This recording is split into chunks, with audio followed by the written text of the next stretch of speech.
জানেন, তারেক রহমান 7 দিনের জন্য বাংলাদেশে আসতেছেন। ট্রাভেল পাসের মাধ্যমে উনি বাংলাদেশে আসছেন।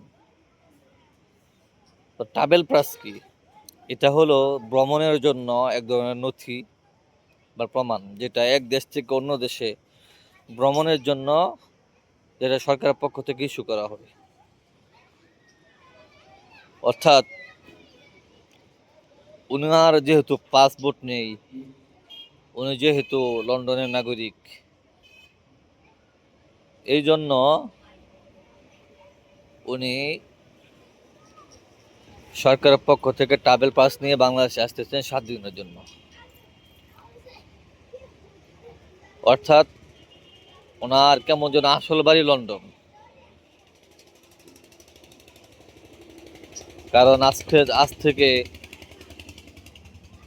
প্রায় 1.5 বছরের ঊর্ধ্বে, হ্যাঁ, উপরে হয়ে গেছে শেখ হাসিনা বাংলাদেশ থেকে চলে গেছে। এতদিন হলো, কিন্তু এতদিন উনি বাংলাদেশে আসতে পারেন নাই, কারণ উনি ব্যবসা বাণিজ্য সব কিছু লন্ডনে করেছেন। এগুলো ফালি ওইখানে রেখে কিভাবে আসবেন? ধন্যবাদ।